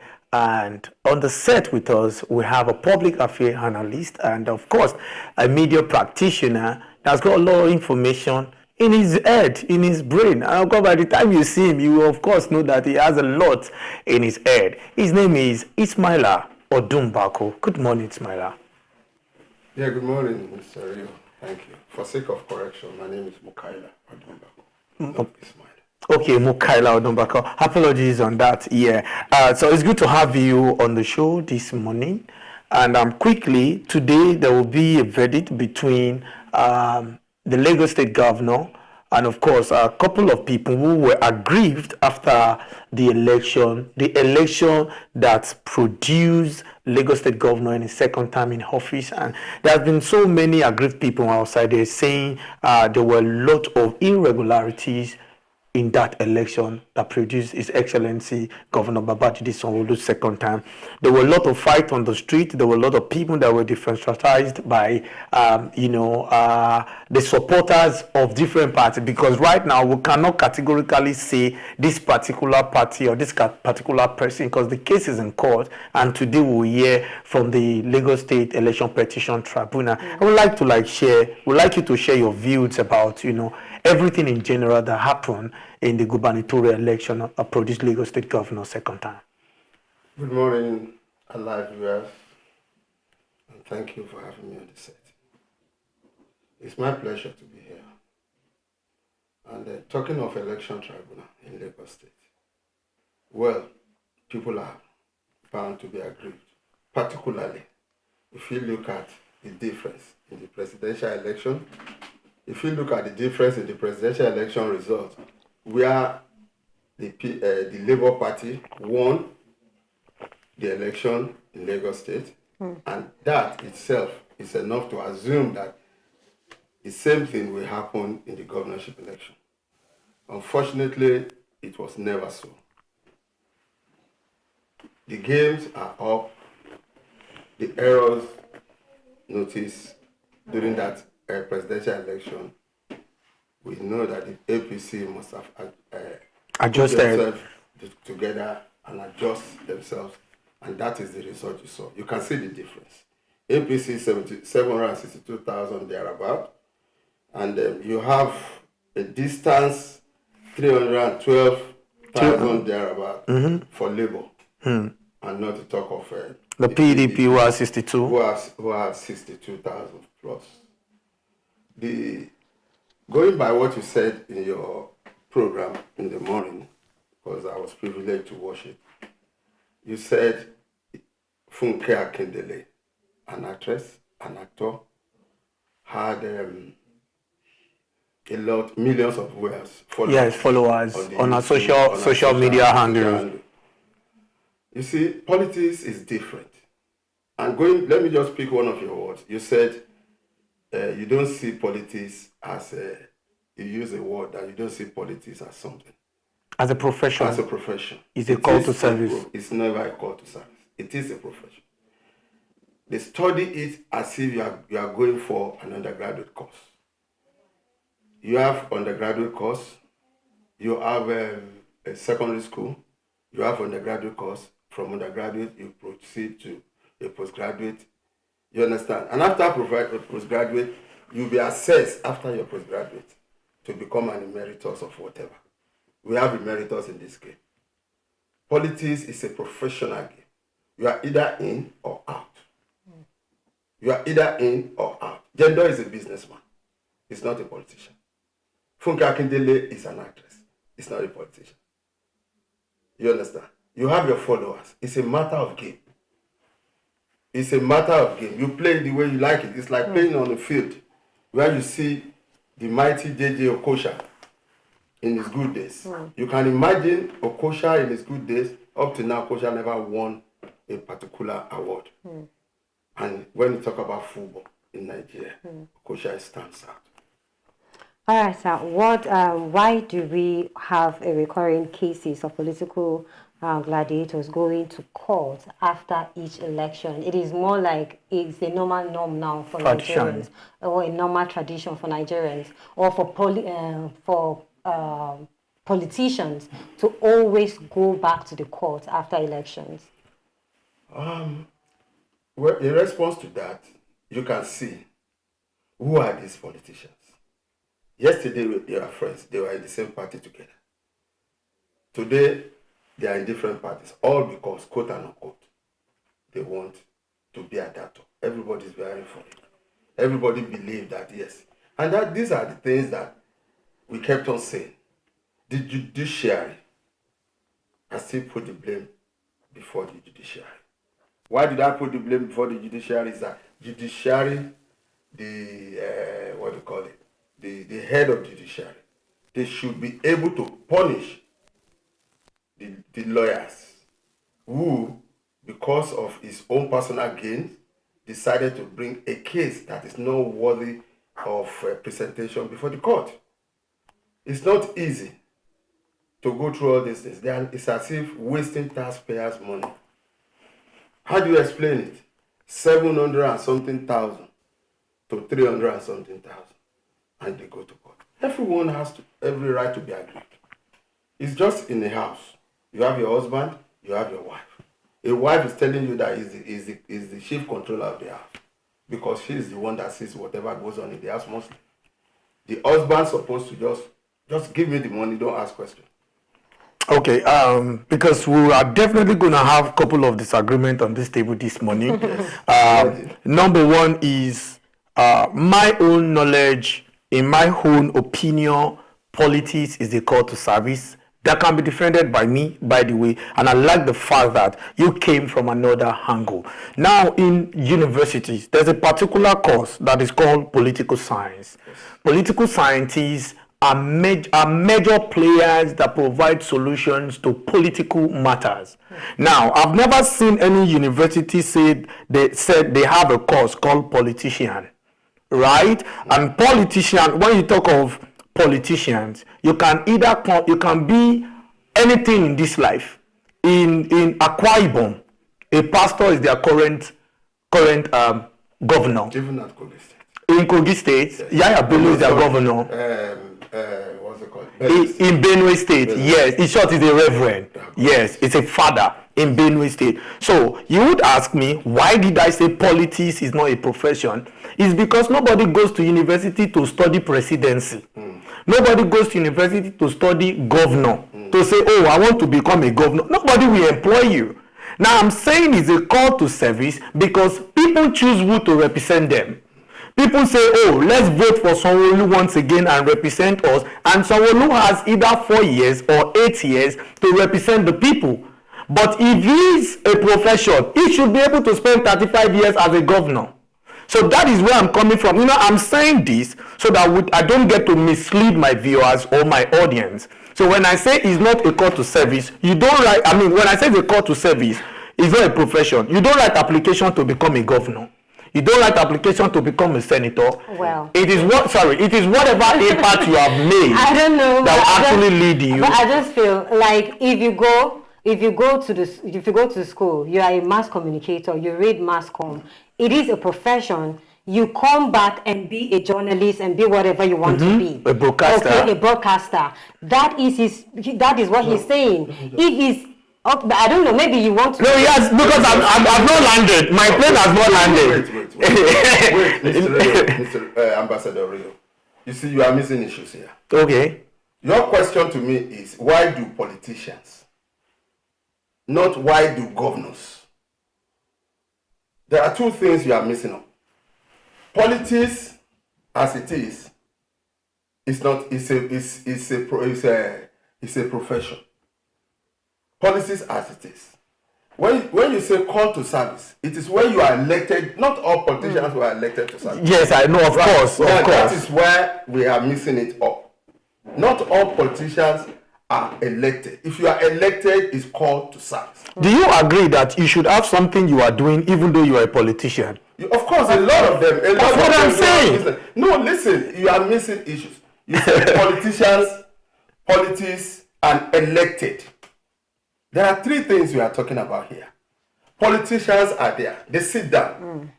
They marshal their plans. Yes. They set out their agenda. What they want. Do you understand? Trying to take over power. Good. Do you understand? Let me just give you an insight into what most politicians does. An insight. What I said is a profession. Is that when Mr. X is being nominated to run on the particular party, on the flag of a particular party, yes, he is running on that particular party. Underneath, the masters, I know, the politicians, the professions, we give him a paper and a biro to write an undertaking for them. To them. Most times when they are there, when the governors are there, serving you and me, presumably, you understand? That is then you say call to service. Or doing their call to service, let me use your word. Thank you. Doing their call to service. They are there. Right? That thing they signed, that is why you always see that commotion happening. It happens to Sanwo-Olu. It happens to Ambode. That was why everybody was coming out with different. You come back from your call to service because they nominated you. And if you don't do their bidding, or probably do an average of 35% of their bidding, you can get it. Okay, good. Thank you for that. Now, why I'm coming again, because I love this conversation. In short, it's like they brought the food that I love to eat most for me.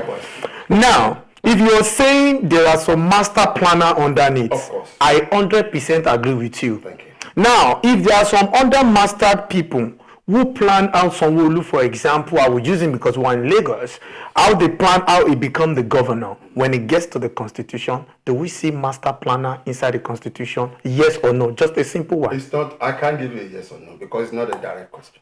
Okay. We are talking about a game. Because I'm heading somewhere. I'm heading as long as those master planner which are actually relevant in politics are not relevant in the constitution, then when the people have issue with Lagos State now, they won't mention any chieftain, because I can tell you for free that there are some chieftains that you have never heard their name, but they are the one behind the camera. Just like as we are talking now, we are ambassador of our live television. We are representing Alive. Yes. If anything goes wrong, they call Robin, they call Tante, they call Dami, they call faces that they are familiar with. And they won't know we have Mr. Chen, we have David, we have some of our great minds, that are behind us speaking out. You have Justina before she will come and carry me out of this place now. So that's what I'm saying. But we like this, the president, the governors, the senator are actually the one representing. How they got there, most people don't even have idea. They only have idea of the election. You are correct. I will give that to you. Do you understand? But let me tell you one thing today. Players will remain players.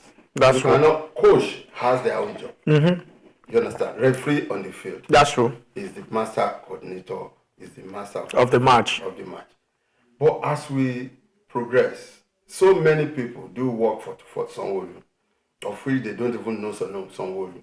They may not have been privileged to meet with Sanwo-Olu. Do you understand? And that is the problem we normally have.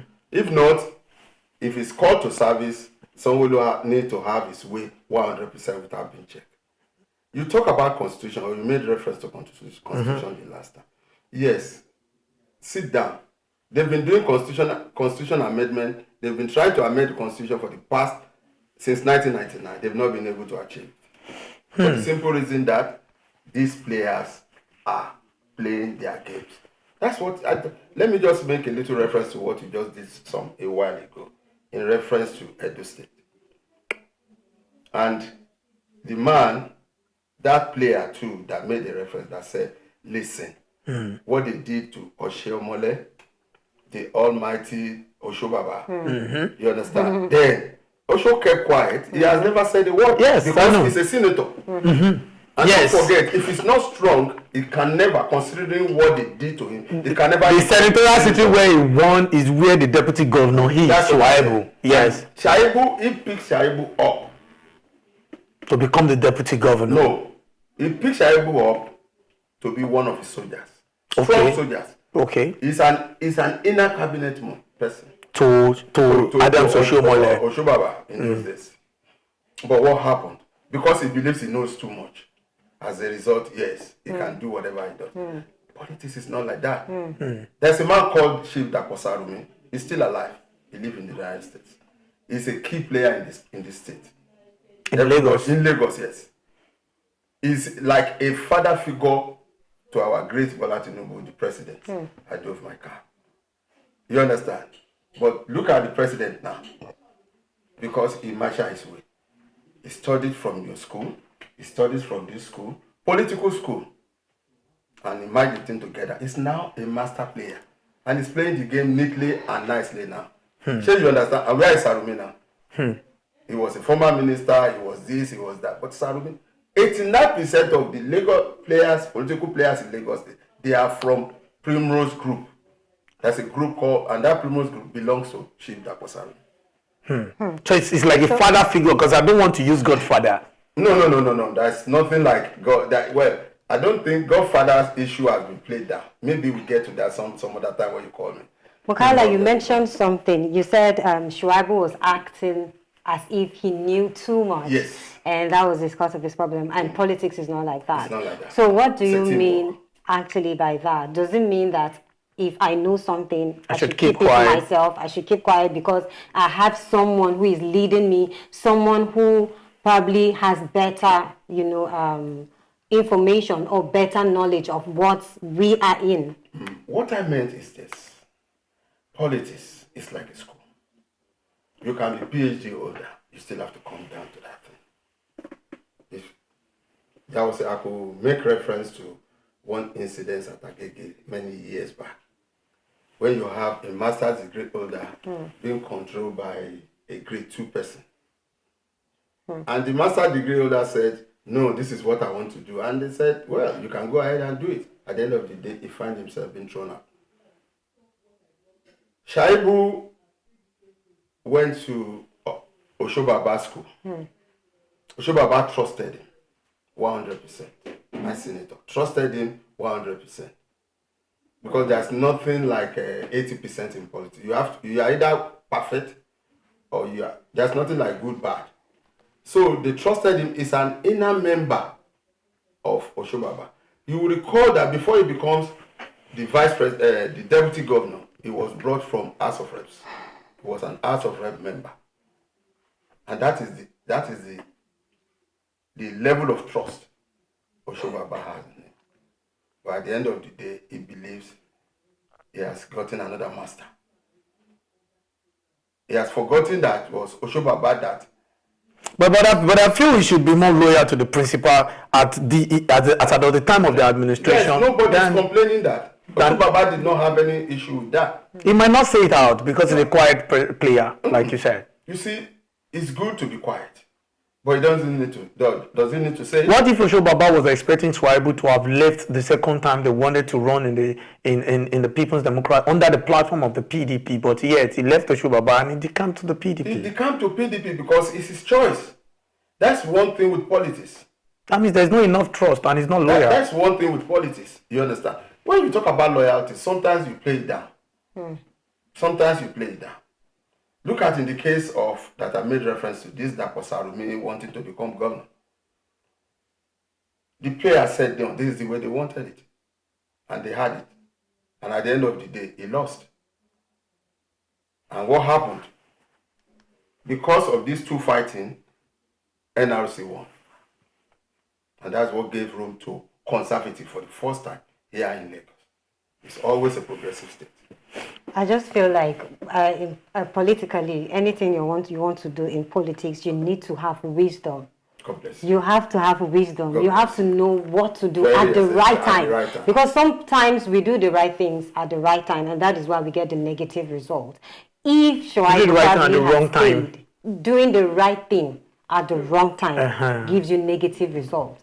Because, of course, you know it yourself that you're doing the right thing. But what you're doing, is it the right time to do it? What about the timing? And that is Shuaibu's fault now.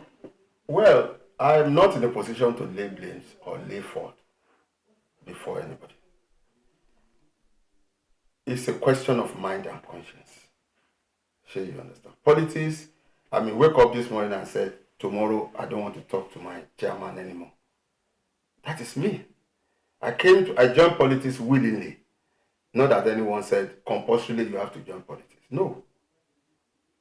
We have some of our leaders that their children are not even in politics at all. They know nothing about politics. But one day I was given that position, I said, Ambassador Rio, you are the one to be the MD of this place, of our live television. And that's it.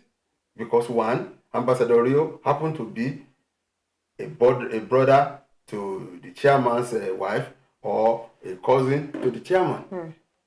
So it's a question of mind.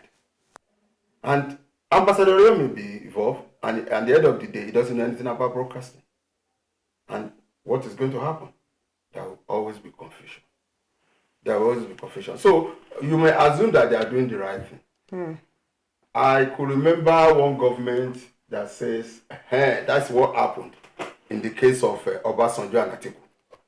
Obasanjo is saying that Atiku, we came in together. We are going out together. But Atiku insisted he wants to be president. What did he do? He left for another party and contested and failed. That's exactly the case of Obaseki and Shaibu. Maybe that was what was going through Obaseki's mind. That look, listen, we had our time, 8 years. The time is up, and we are going. But because Shaibu... Is that not a selfish thought? It's not a selfish thought. It's, you just said it now, that you must listen or trust or believe or be responsible. You know it happened between Akeredolu and Ajayi too. You said it. You just said it some few minutes ago that you should be... Listen to your principal. Listen to your principal. Yeah. You understand? So I'm just checking from other angle. If he had said we are done, let's go. No, he has not said it in all plain in all words. He didn't say it. He was only saying it by his action. And we that knows that the game that is being played, the game of Obasanjo and Atiku is being replayed here. Yes, but if you talk about the game of Obasanjo and you talk about the game of Godwin Obaseki, there are two times that are complete. They are living. Yes. Obasanjo was living actually. Yes. But if you talk about the game of Rotimi Akeredolu and Ajayi, his former deputy governor, who left for Zenith Labour Party, contested against his principal, that they have just finished one term. But because they had issue, he pulled out and contested against his principal. I will still go by your word. Listen to your principal. But sometimes, what if the principal... No, you just said it. I know I said it, I admit. Sometimes, what if the principal is wrong? Let me take you on Ajayi. Okay. You understand? If I'm the boss here, he rode on his ticket. He rode on Akeredolu's ticket to become the deputy governor. They didn't vote for him. You understand? But the ticket is Rotimi Akeredolu, His Excellency. But what we are saying is this: occasionally, we are all human beings. Sometimes we run foul of the law. That's right. And sometimes, don't forget, our wives, they always have power.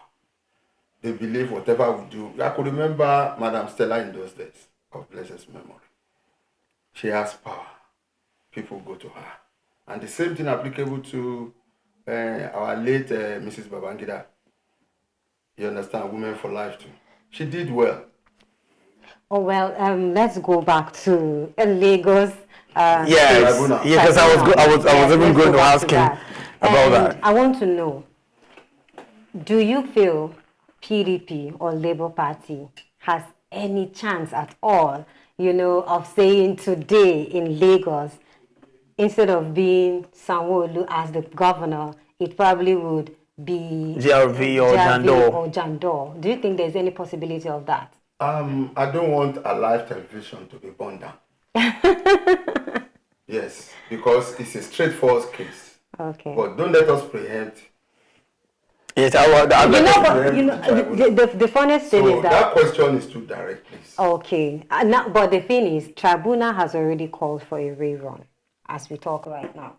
You understand? So if PDP is going to go, if they are going to have a rerun in Lagos State, do you think Labour Party, who came second, Tribunal may call for a rerun? Tribunal has called for a rerun. Is that the verdict? Tribunal has called for a rerun right now. Is that is the information I just got now. Okay. As we are on set right now, I got the information that Tribunal has called for it will be on some places, because we'll still definitely go back to it. We need to get the full details of that rerun. All right. Okay. But going to another story, I would really want us to talk about on this show. But I think I'll have to read it for you to understand what I'm saying. Going to our next story, the camp of the 2023 presidential candidate of the People's Democratic Party, Atiku Abubakar, has called on President Bola Tinubu to resign from office over the controversy surrounding his academic record with the Chicago State University. Atiku's media aide, Paul Ibe, who made the call, says the issue regarding Tinubu's academic record has become a national embarrassment. The aide was of the opinion that Tinubu had made Nigeria and Nigerians a laughingstock at the international level, and the only way for him to rectify it is by resigning. He made the call ahead of the resumption of the court case on Monday in a petition which Atiku's legal team is seeking a court order for the Chicago State University to release Tinubu's academic records. Well, people have been saying it. If Tinubu is actually being cleared, in 1979, he said that he went to Chicago State University, and Chicago State University came out to say, yes, Tinubu went to Chicago State University. Atiku said, we want to see evidence that you actually went because you submitted a result to tribunal, and they want to, and because they are challenging the outcome of the election, they want to know bit by bit exactly what is truth and what is lie. And now Tinubu is saying, for him to cover up that he doesn't want, it is going to be a reputable harm. If he releases the result or the certificate, it is going to cause a reputable harm. And people have been asking, what do you mean by this just certificate bringing a reputable harm? If you are being cleared, let us just see. It is for us to see and know that, okay, this thing you are being cleared of. Well, thank you, Mr. Ante. That is a good one. Tinubu certificates are in the public domain. You can Google it right now. Go to Chicago University. You will see it all. I was going through I read something on the Google. I think it was on Saturday or Friday, when I learned that Atiku's case was on, and the Chicago State University, they are present at the court, and they've presented all these certificates. We've been drawing this bill since 1999 or 1998. The late Chief Gani Fayemi went through all this, and they saw it. And the man, one thing certain that the man has been continuously saying is that he went to Chicago State University. Even Atiku in his case in the US running presently now, even went further to ask for his transcript per semester. And that has been presented to him. Maybe you can check, Google it, and you see it. It has been presented to them. There is no hiding something. We are dealing with Oyibos. We are dealing with the white men. And they are always straightforward. The records are there. Go there 200 years to come. To second what Odumbako said, you see, we need to, speaking of Tinubu embarrassing the country, I think it is it's Atiku that is bringing more embarrassment to this country. It's like you're taking our home matter to the public to see just because of your own interest. Because if you ask me what is the reason why Atiku is after Tinubu's certificate and Chicago University, it's because he wants to be the president. So if you say you are embarrassing and resign, all you can now resort to is to say a sitting president should resign because you want to become the president. Oh no, that does not work now. Everybody have a dream they want to get to, right? And again, when you talk about this, like he said, the certificate, and there's one man called Reno Mokri. He's from the People's Democratic Party. Yes. He's an aide to the former President Goodluck Jonathan. Yes. He went to Chicago, he met them, he interviewed them, he came out with evidences. He was not even coming out with the evidences for his own presidential candidate party. He was tackling Peter Obi that has been saying, now this is where I'm going.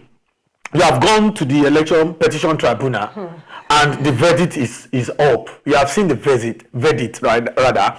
And everything you brought to say this man did not win or he was not qualified to contest, it has been kicked off to the bush. Now if you are saying he did not win the election, on what contest? Did they rig the election? The petition, the verdict said no. Irregularity, they were able to solve it. Oh, what about the uploading of results? Oh, they mistook electoral act for electoral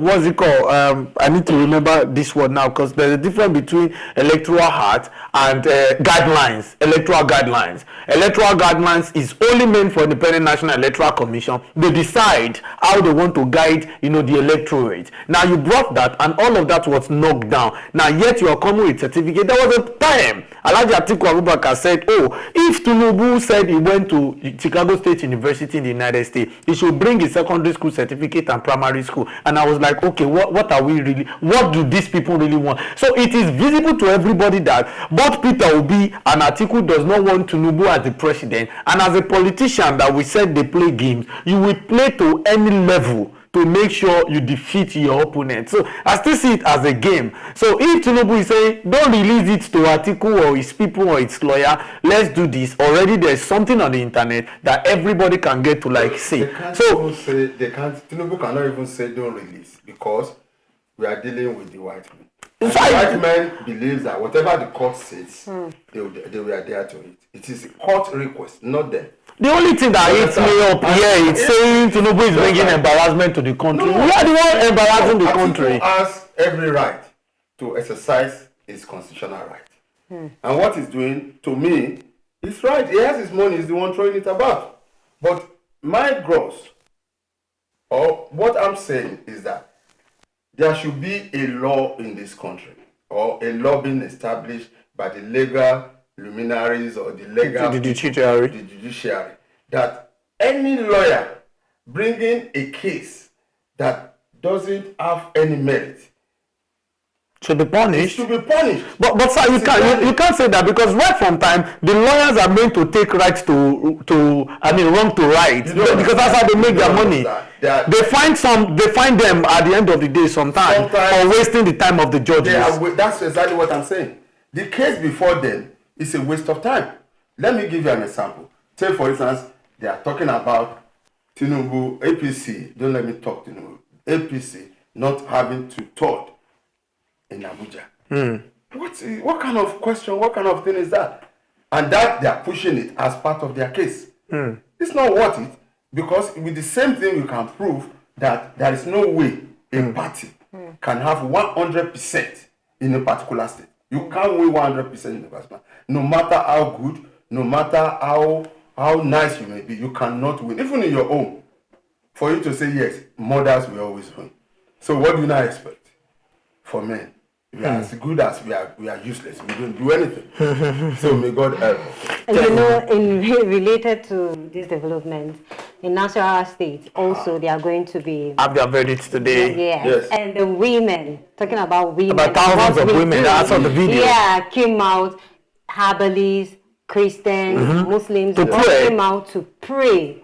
And then for their candidate to be the person. The candidate is People's Democratic Party, of course, their candidate is People's Democratic Party. But the sitting governor is Abdullahi Sule, APC. They have not been ruling that place for the past. They have not been ruling, but what is stopping them from actually ruling? If the person is a competent person, if their candidate can do what. But you need to ask to that. When did APC come to existence?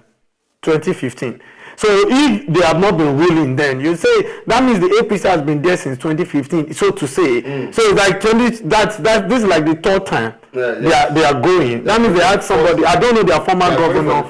So it means since 1999 they probably have somebody like PDP in that place that has been ruling. I'm just saying. But whichever way, when the governor is not doing things that expectation, when it's not meeting expectation from the people, it's possible they want to say. But see, when it comes to politics, I believe there are people who does not want you there, and they will go to any length to remove you. Let me take you to a state called Jigawa State. That state is being controlled by PDP. But as it is, there's nothing anyone can do about it. Because it's a very small state. And you have, like, the state is being run like a father-son thing. It's like a family thing. That is the way the state is being run. But you see most of them now, they've been arrested for being involved in corruption, this and that's the only thing they can play. You see, politics, if you are good, you are good. I will still make reference to what you said earlier, that you see it as call to service. But you see, those players, those politicians, they are always angry. When you are not there, you are not there. Just like when Tinubu became the president. If you watch the trend now, Tinubu is continuously moving his voice across to Abuja. Obviously, yes, that's true. Recently, maybe I don't know, you journalists should know better than I do. The head of state? No. The present head of service. That's what I'm saying, head of service. The present head of Muri service. Okunla. Is now the principal secretary. That's it. It's just to protect that interest. And the person they are bringing is from Ikorodu, is an Ikorodu person, not indigenous. And he's there. Also, Tinubu's boy. So it's you just have to, he's leaving the house with trusted hands. Trusted hands. Look at what happened the last time with House of Assembly and the governor in Lagos related to commissioners. What's the meaning? By the time you have been nominated, the issue of technocrats was not there. Professional politicians supported you and brought you in. And you are talking of politicians. And because Obasa, you understand, is because, Otumba Asiwaju, in the person of Obasa, is the one, he knows what we are talking about. And he's saying, look, in my own local government, I have people who have worked, they've sweat. Nobody gave them money. They spend everything they have. And you are now saying you have to go to America, go to England, go to Russia and bring in technocrats. Who are these technocrats? Was that the basis of what is it? That is why you saw that thing dragging. Before, it's usually Lagos State first in everything. But in terms of commissioner, I think we came last. And up to now, the matter has not been resolved. I think we still have about 5 being left out. And that is the thing. So that is why you see professionals. Obasa presently is called to service. But as a he is a professional politician. I think I will agree with you on this professional matter. So I think there are 2 professionals now we're talking. Now we'll talk about the field professionals, and we'll talk about the learned academic professionals. Yeah, because in Nigeria, when you call professionals, you hardly call politicians, but when it comes to field and when it comes to playing the game. And they will ask you that question. If you say professional, you use the word, they will ask you which of the professionals. Because if that's why I said, as a politician, do you have a job you are doing before? Because if you don't have a job you are doing before as a politician, you are about to set the country on fire. Because when you finish your administration, what will you be doing after then? Go back. Ambassador. No, because Jonathan said something that was funny. Jonathan said the fear of how most politicians will survive after they finish their tenure is the reason why most of them are embezzling funds. Oh my God, I know of one who has like right now, you can't even say he is anything. Because before he went on that seat, he was nobody. In fact, my friend told me that there was a time they gave them 1,000 naira to share for between the 4 of them, I think, or 3 of them, 1,000 naira. Right now, he now became a commissioner. When he became a commissioner, nobody sees him.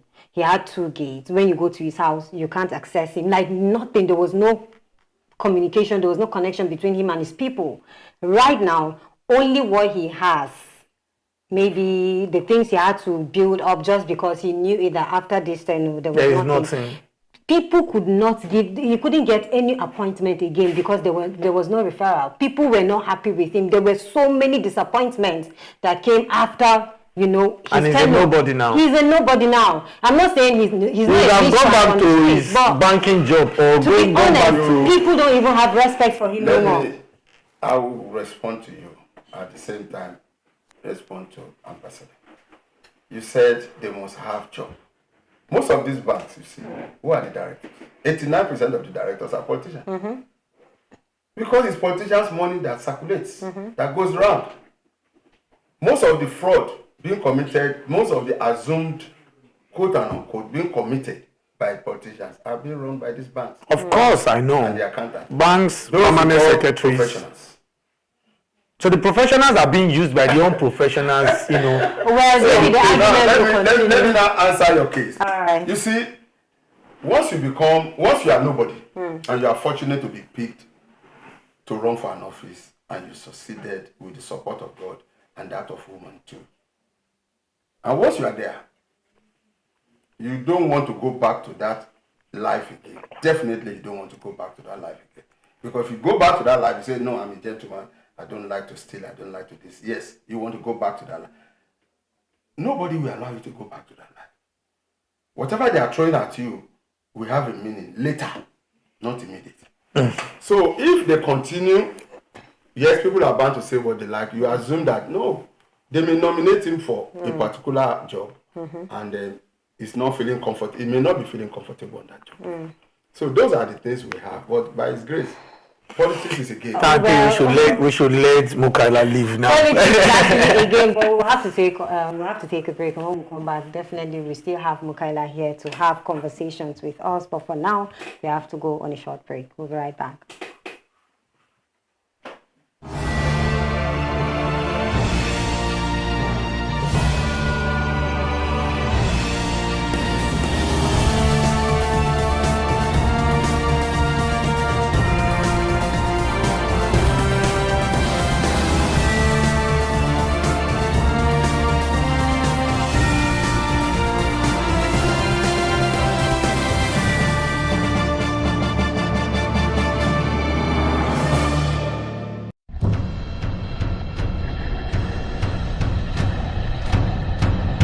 Hello and welcome to Live News.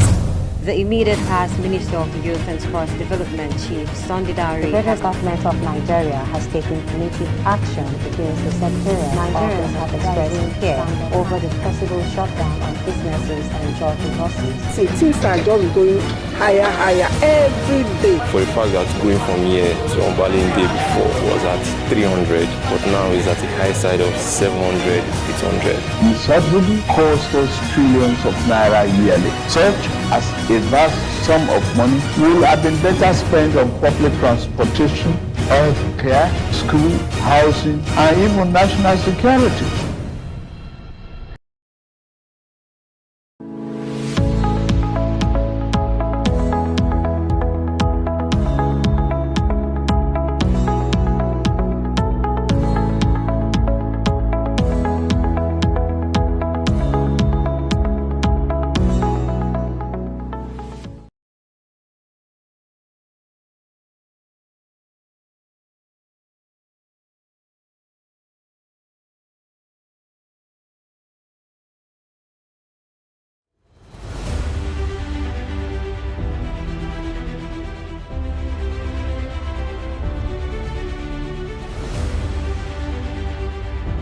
On Alive TV. Taking a look at events in Nigeria. And now the news in detail. Look at the number of people he has built. He has the capacity. And today, a historical reoccurrence is taking place right here in Jos. You need to be involved in the voting process. Your vote counts. Government, in spite of its lean resources, is running a welfare program for the most vulnerable in our country. We've never had that before.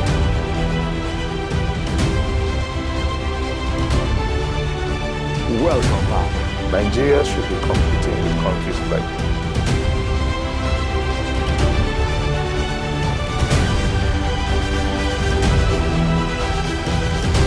I am Kanti Aga.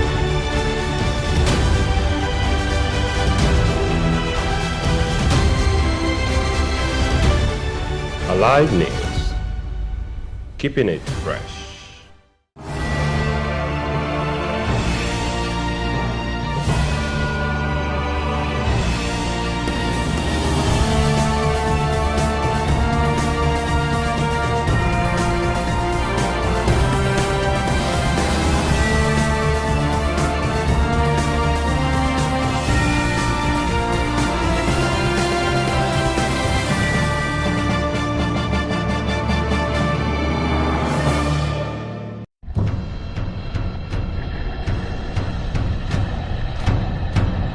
Hello and welcome to Alive News. The immediate past Minister of Youth and Sports Development Chief Sunday Dare. The federal government of Nigeria has taken punitive action against the secretariat. Nigerians have expressed fear over the possible shutdown of businesses and job losses. See, things are just going higher every day. For the fact that going from here to Ombalin day before was at 300, but now is at the high side of 700, 800. The subsidy costs us trillions of naira yearly. Such as a vast sum of money will have been better spent on public transportation, health care, school, housing, and even national security.